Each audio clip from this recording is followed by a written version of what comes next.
surprised by today's announcement? Not so much surprised. We knew that the discussion was being had. The fact that I didn't hear anything across the weekend, I probably came to work thinking this morning that it wouldn't happen, but we're really pleased that it did. Yeah, are you happy with the breakdown considering it is your home game?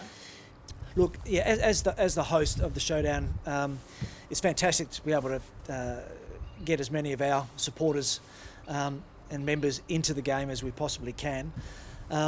The situation is slightly different, given that it's the only showdown this year and the circumstances of the season. So, I think the allocation reflects that. And it would probably be more heavily skewed Port's way in a normal year, but we think it's a fair allocation. And just how significant is this step? I mean, it's only 2,000 people, but just how big is it for both the club and the competition as a whole? It feels really important. As you say, it's only 2,000 people in a pretty big stadium, but it says progress. And I think that every opportunity that we get to celebrate that, I think in this sort of a year, we should take. So the opportunity to talk to 2,000 supporters of South Australian footy and invite them to this game and for us to be able to enjoy it with them is a great day. Just how in demand do you think they'll be? Have you already had people calling the club asking for tickets? Yeah, no, there has been calls. The way that we're going to do it is that we will, all of our 11 game access members who have committed to 2020, and that's about 90% of them, will go into a ballot and we will select the allocation out of that group. And then going forward, we don't know how the season's going to pan out from here, but the idea would be that those people that can go to the game this week will get out of the ballot, and then we'll give other people the opportunity at the next game. So that's how we intend to play it, but we have to stay nimble as we have all year. Feel a bit like Willy Wonka. Why is that? Golden tickets. The golden tickets.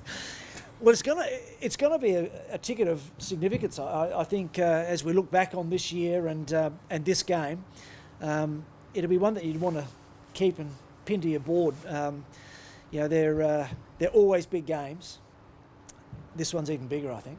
You want to see a lot of prison bar jumpers in that crowd.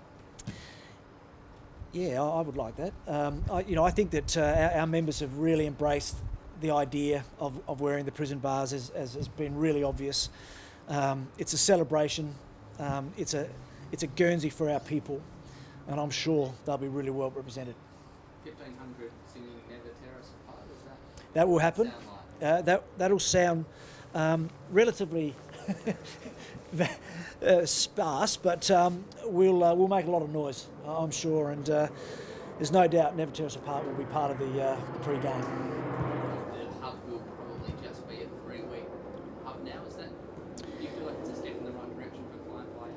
Yeah, look, I think it's progress, and the shorter amount of time that we can stay in those hubs, the better. We're prepared for any scenario. I guess all I could say is that it feels like we're moving forward.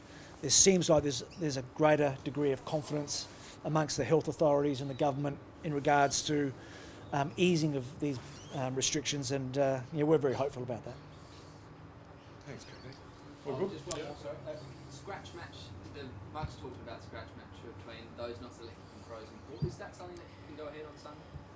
Yeah, no, my understanding is that some form of a scratch match will occur. I think the exact details are still being worked out, but it's going to be an important part of this phase, this season really, is how do you get game time into injured or players who are not playing. And so I think something's being organised, but still to be sorted out.